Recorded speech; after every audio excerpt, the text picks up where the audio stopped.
Bonjour à tous, j'espère que vous allez bien. Aujourd'hui, je partage avec vous une opportunité de la fondation Tony Lumelu. Voilà, c'est une fondation nigériane qui a lancé un programme entrepreneurial au niveau africain. Ce programme concerne les jeunes de 18 ans et plus. Voilà, donc qu'ils soient porteurs des idées et projets d'entreprise. Si l'entreprise existe déjà, elle doit avoir moins de 5 ans. Voilà, donc moi-même, je me présente, je suis Théo Lutumba, responsable de l'incubateur ou encore cofondateur de l'incubateur Luba Hub, mais aussi stylipreneur chez Team Couture. Par le passé, j'ai été aussi bénéficiaire de ce programme et aujourd'hui, j'ai choisi de partager avec vous comment est-ce qu'il faut procéder pour postuler. Vous devez comprendre déjà que tous les domaines d'activité sont acceptés, que ce soit le commerce général, que ce soit la mode, que ce soit l'agriculture et j'en passe. Tous les domaines sont acceptés. Et comment il faut procéder pour envoyer sa candidature? Il faut déjà aller sur Google si vous voulez avoir un peu plus de détails sur la fondation Tony Lumelu. Il faut aller sur votre moteur de recherche, Google par exemple, et puis cliquer Tony Lumelu Foundation. Donc, tu auras plus de détails par rapport à ce programme. Mais ce qui m'intéresse ici, c'est juste de t'expliquer comment il faut postuler. À partir de Google, il faut cliquer tefconnect.com. tefconnect.com, n'est-ce pas? Dès lors que tu cliques tefconnect.com, tu dois alors te retrouver sur la plateforme.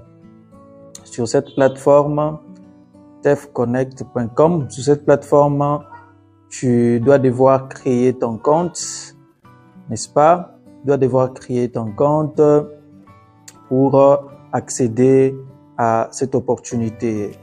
Pour ceux qui ont déjà des comptes, vous n'avez besoin que de mettre votre adresse mail et puis votre mot de passe, n'est-ce pas? À ce niveau ici, là, votre email et puis mot de passe. Mais pour ceux qui n'ont pas encore de comptes, voilà, vous n'avez qu'à mettre, n'est-ce pas, votre, vous n'avez qu'à créer un nouveau compte. Cette fois-là, ce sera ici. Il faut créer les comptes là, n'est-ce pas? Mais aussi, peut-être avant d'aller loin, vous devez comprendre que la plateforme est conçue en multilangue. Donc, que vous soyez du français, de l'anglais et même de l'arabe, portugais, vous pouvez la charger ou la modifier, on va dire la traduire dans votre langue d'origine. Par exemple, ici, moi, je vais choisir le français pour que tout ce qui va apparaître devant moi soit en français. Et je vais créer un compte. Je vais cliquer sur « Créer un compte ». Voilà. Je dois devoir fournir tous mes détails ici. Dès lors que les détails sont fournis, vous devez cliquer sur « Créer un compte », n'est-ce pas?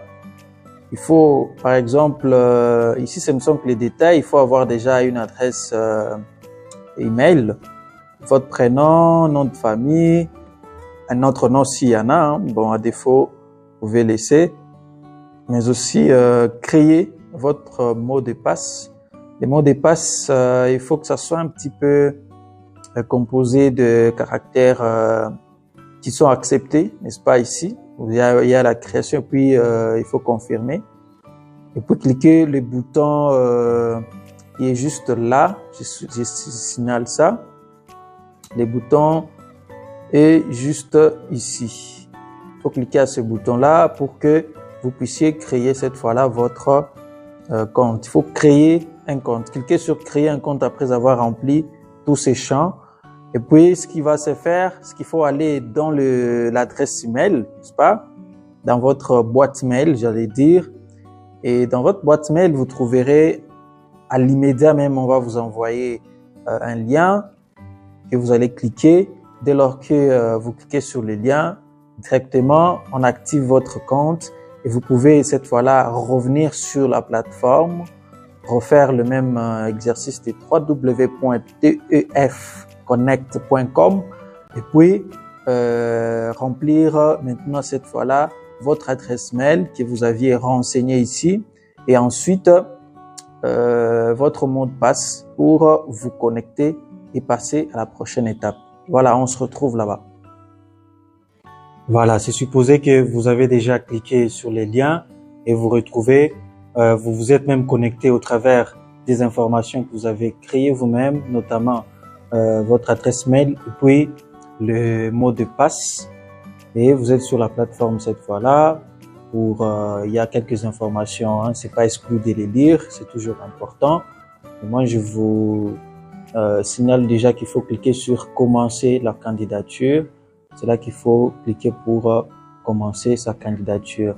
Il y a toujours des informations qui sont importantes à lire. Tout ceci est à lire, mais j'ai quand même déjà lu. Je vais vite accepter pour passer à la prochaine étape. Cette autre étape, on te demande de pouvoir lire encore ces détails. Ça va presque dans le même sens. Où il faut que tu comprennes un peu les contours. Sinon, tu auras trop de questions à poser si tu ne lis pas pour comprendre les contours. Alors, continuer pour passer à la prochaine étape. Il faut continuer. Si ça bloque, il faut le faire. Et ici, moi, j'ai déjà commencé à remplir quelques informations, voilà, à titre informatif, pour vous montrer comment ça marche. Mais cette première étape, n'est-ce pas, on vous demande juste de remplir tout ce qui est détails personnels. Il faut déjà avoir, en fait, dans ces dossiers, que ce soit sur l'ordi, le PC ou encore sur votre smartphone, vous avez besoin d'avoir votre photo de profil, votre photo portrait, hein, à mettre au niveau d'ici, n'est-ce pas? Voilà, là, il faut mettre votre photo profil et ici, vous allez cliquer pour mettre votre carte d'identité. On va dire votre passeport, votre permis de conduire ou tout simplement votre carte d'identité que vous devez mettre là. Et puis, continuez à remplir d'autres détails un peu plus bas. On se retrouve juste après cette page parce que l'autre page suivante, c'est là qui est encore plus, c'est encore plus important. Bon, enfin, la suite va être encore pas plus compliquée comme je l'ai dit. Je crois que ça doit toujours être les compléments de votre profil, ainsi de suite. Et on se retrouve à la prochaine étape. Je signale quand même qu'il y a 4 grandes étapes qui sont bien esquissées ici, n'est-ce pas? On a déjà bien énuméré. Il y a la première étape où il y a les renseignements personnels. La deuxième étape où nous voyons idées d'entreprise et expérience. La troisième, c'est juste les tests cognitifs ou les tests d'essence des affaires. Et enfin, il y a la déclaration. Voilà. Alors, après avoir rempli 2 ou 3 étapes qui vous demandent nécessairement vos informations personnelles, votre renseignement personnel, je passe très vite à l'autre étape qui parle de business cette fois-là. Enfin, avant même le business, bon, ici quand même, il y a des informations importantes qui peuvent peut-être porter à confusion. C'est comme ça que j'ai voulu arriver jusqu'ici. Vous voyez, par exemple, là, il y a « Parle-nous de vous ». Alors, je souligne que si vous avez oublié de traduire la plateforme en français, hein, il fallait le faire bien avant. Si vous le faites maintenant à cette étape où je suis, on vous renvoie à la case de départ. Bon, anyway, il faut toujours se rassurer que, voilà, ici où je suis en train d'aller, je comprends bien la langue facilement. Sans plus tarder, ici on demande « Parlez-nous de vous ». Donc, la biographie personnelle est ce qui vous a amené à devenir entrepreneur. Généralement, ce qu'il faut comprendre est que quand on veut faire l'entrepreneuriat, il y a plusieurs motivations. De manière claire, c'est parce que je vais d'abord créer moi-même ma propre entreprise, c'est-à-dire créer mon propre emploi, mais aussi créer pour les autres. Non seulement ça, mais aussi on crée la richesse, n'est-ce pas? Pour l'économie locale, pour notre nation, pour notre ville, ainsi de suite. Donc, il y a plusieurs motivations qui nous poussent à être entrepreneurs. Mais ce qui est connu, c'est que je vais créer de la valeur, créer de la richesse pour moi et pour ma communauté, créer mon emploi et aussi créer l'emploi autour de moi pour autonomiser plusieurs personnes. Là, on sent que cette motivation a sa raison d'être. On a limité jusqu'à 150 mots. Dès que vous saisissez, je vous conseillerais d'aller peut-être sur Word et puis saisir les 150 mots. Vous les vérifiez à plusieurs reprises pour que ça soit 150. Et puis, rendez votre présentation concise, votre biographie concise. Voilà, il faut aussi souligner que quand vous présentez, faites en sorte que votre présentation soit un petit peu en lien avec votre projet pour qu'on sente que ces profils vaut de l'or pour ces projets. Donc, il peut, à la limite, rendre pratique ou encore voilà, mettre en œuvre ce projet parce qu'il en a déjà les compétences. Après ça, il y a la deuxième question, les compétences et expériences en leadership. Décrivez vos compétences en leadership et votre expérience dans la gestion de l'entreprise. Voilà, montrer que même si c'est une idée, montrer quand même que vous allez gérer l'entreprise de telle ou telle manière, sachant que la gestion de l'entreprise requiert tout ce qui est opérationnalisation d'une entreprise, en commençant par la production, ou encore l'approvisionnement, production, jusqu'au marketing, vente, tout ce qui est fiscalité, qu'on sente qu'il y a quand même un b.a.-ba ou encore des bases solides par rapport à l'entrepreneuriat et la gestion d'entreprise. 100 mots max. Il faut encore faire cet exercice, c'est très important. Bon, je ne vous cache pas, actuellement, il y a quand même plusieurs façons de vous faire aider par votre entourage. Ceux qui s'y connaissent bien, ils peuvent toujours vous apporter de l'aide. Mais ici, pour la plupart, on a fait de la dissertation. C'est très simple. Comme je l'ai toujours dit, ceux qui se conçoivent bien s'énoncent clairement et les mots pour le dire viennent aisément. Donc, vous pouvez facilement, sachant votre idée ou projet d'entreprise, d'écrire sans problème. Quel problème votre projet, votre produit et service résout-il? Dans 200 mots, montrer qu'ici que j'ai rencontré tel problème dans la société. Je donne un exemple. Voilà, dans ma communauté, je rencontrais ou je trouvais que il y a rareté de ceci ou de cela. Soit il y a un besoin criant par rapport à telle catégorie de personnes. Il faut faire en sorte que l'on sente dans le besoin, dans le problème, on sente qu'il y a une cible qui rencontre tel problème. Donc, dès lors qu'il y a une cible d'un côté et on sent le problème, là, on comprend que le constat a été fait et c'est voilà, criant et on sent qu'il y a la gravité de cette préoccupation, de ce problème dans la communauté. Au-delà de ça, il y a épatez-nous. Quand on dit épatez-nous, c'est que qu'est-ce qui est nouveau, intéressant ou différent dans votre produit ou service? Est-ce que c'est le fait que voilà, moi j'apporte une nouvelle façon de faire, c'est écologique, moi je viens avec l'innovation. Voilà, auparavant c'était vraiment traditionnel, mais maintenant j'ai apporté le fait que voilà, à partir de la maison on peut en fait automatiser le système d'irrigation d'eau dans son champ. Par exemple, pour faire les cultures, ça c'est votre innovation, c'est ce que vous avez apporté de plus.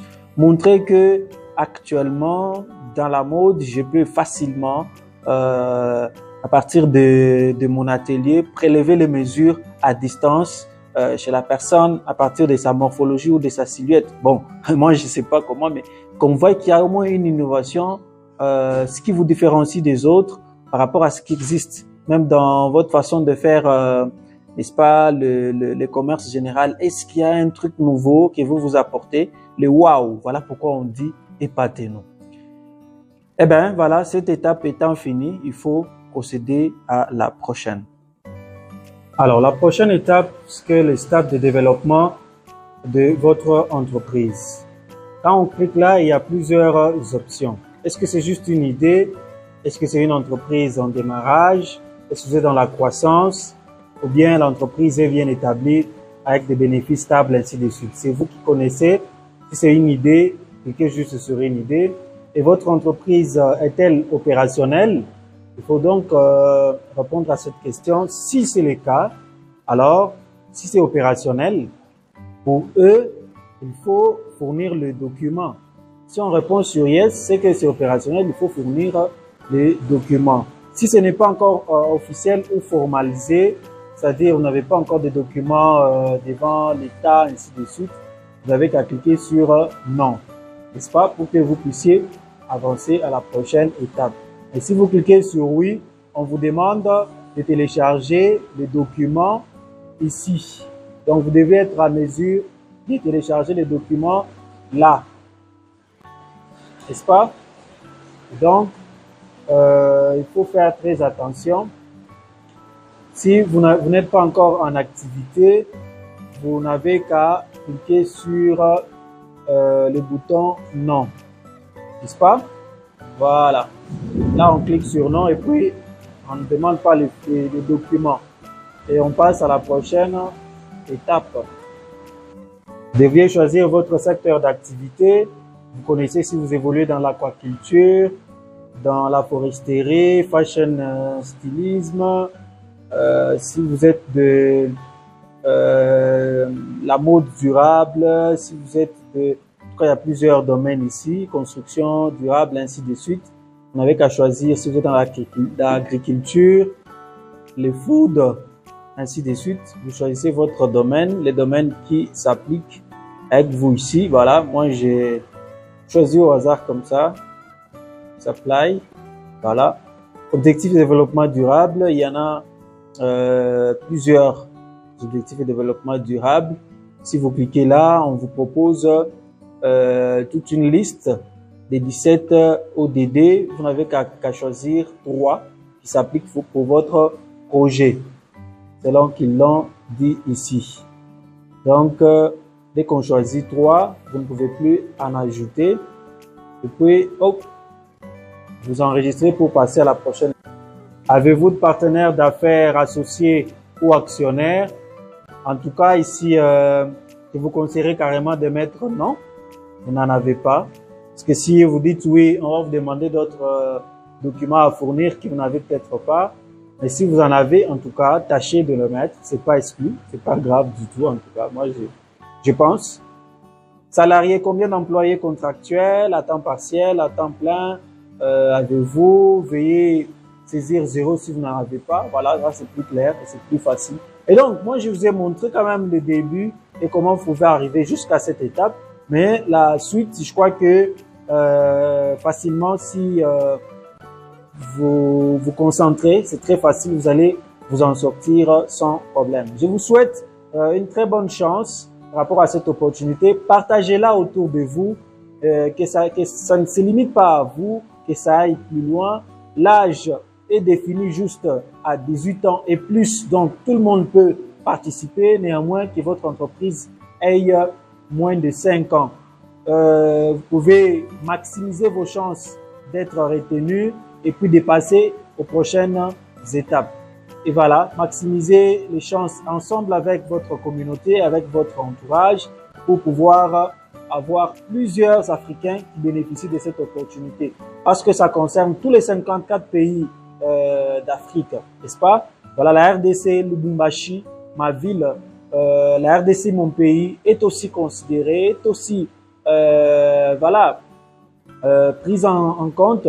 Vous pouvez maximiser les chances pour que l'on puisse remporter, pourquoi pas, être même plusieurs à avoir bénéficié pour cette année 2025. Je souligne quand même qu'en 2019, quand nous étions lauréats, nous étions au nombre de 102 pour la RDC seulement. Alors, à travers l'Afrique, c'était 3050.